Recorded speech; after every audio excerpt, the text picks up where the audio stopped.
Hey people, welcome to our channel Manjula's diary. First అయితే subscribe చేసుకోండి, like చేయండి, share చేయండి అండ్ కామెంట్ చేయండి. ఈరోజు మనం మా మమ్మీ చేసే ఎంతో easy and tasty chicken pulao recipe చూద్దామా? Okay baby, let us start chicken pulao. దీనికోసం అయితే ఒక హాఫ్ కేజీ చికెన్ తీసుకున్నాను. ఒక కప్పు పెరుగు, half spoon garam masala, 1 spoon ధనియాల పొడి, 2 స్పూన్స్ కారము, హాఫ్ స్పూన్ పసుపు వేసుకున్నాను. ఇది చాలా ఈజీగా చేయొచ్చండి, బ్యాచిలర్స్ కూడా చేసుకోవడానికి చాలా వీలుగా ఉంటుంది. హాఫ్ స్పూన్ ఉప్పు వేసి బిగ్ స్పూన్ ఆయిల్ వేసుకొని బాగా కలుపుకోవాలండి మొత్తం. తర్వాత కొంచెం కరివేపాకు కూడా వేసి కలుపుకోవాలి. కొంచెం కొత్తిమీర, పుదీనా కూడా వేసుకొని బాగా కలిసేలా కలుపుకోవాలి. దీంతోపాటు 2 పచ్చిమిర్చి చీలికలు కూడా వేసుకోవాలి. దీన్ని మొత్తం పట్టేలా బాగా పట్టించి పక్కకు ఉంచుకోవాలి. దీనిలోనే కొన్ని ఫ్రైడ్ ఆనియన్ కూడా వేసుకోవాలి. ఓకే, ఇప్పుడు ఇది రెడీ అయిపోయింది. దీన్ని పక్కన ఉంచుకొని స్టవ్ పైన ఒక మందపాటి గిన్నె పెట్టుకొని 2 స్పూన్స్ ఆఫ్ ఆయిల్ వేసి దానిలో కొన్ని ఉల్లిపాయ ముక్కలు, 2 పచ్చిమిర్చి చిలుకలు వేయాలి. అండ్ నేను చూపించే విధంగా ఇవి మసాలా దినుసులు కూడా వేసుకోవాలన్నమాట.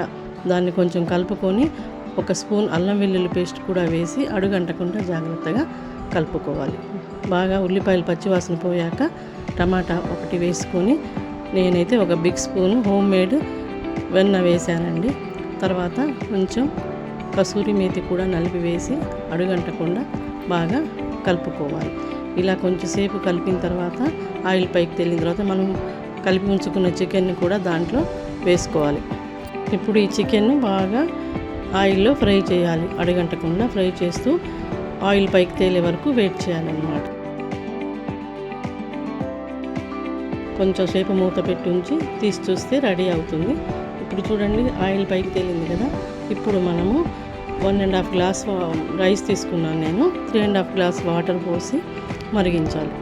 ఒకసారి మళ్ళీ కలుపుకొని మూత పెట్టుకొని మరిగించాలి అన్నమాట. అవి మరుగుతుండగానే మనం కడిగి ఉంచుకున్న బియ్యం ఉన్నాయి కదా, అవి తీసి దానిలో వేయాలి.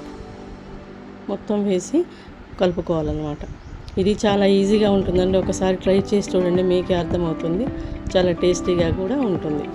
ఇప్పుడు ఈ బియ్యం అన్నీ మెల్లగా దాంట్లో వేసుకొని కొంచెం గరం మసాలా వేసుకొని మూత పెట్టుకోవాలన్నమాట. ఇప్పుడు స్టవ్ 5 మినిట్స్ హైలో పెట్టి తర్వాత లో టు మీడియం పెట్టుకుంటే 15 మినిట్స్లో పులావ్ రెడీ అయిపోతుందండి. చూసారా ఎంత బాగా వచ్చిందో? నేను చిట్టి ముత్యాలు బియ్యంతో చేశానండి, చాలా బాగా వచ్చింది. ఓకే అండి, ఇప్పుడు రెడీ అయిపోయింది. ఇంకా తినేసేయడమే అనమాట. మా పాప ప్లేట్ పట్టుకొని రెడీగా ఉంది. ఆమె రైతా కూడా ప్రిపేర్ చేసింది. చూడండి, ప్లేట్లకు తీసాను, ఎంత చక్కగా వచ్చిందో. మీరు ట్రై చేయండి, చాలా ఈజీ రెసిపీ అండి ఇది. మీరు ట్రై చేసి ఎలా వచ్చిందో కామెంట్లో చెప్పండి. ఓకే అండి, ఇప్పుడు టేస్ట్ చూద్దాము. చూసి ఎలా వచ్చిందో చెప్తాను. రైతాతో టేస్ట్ అయితే చాలా బాగా వచ్చింది. మళ్ళీ ఒక రెసిపీతో మీ ముందుకు వస్తానండి.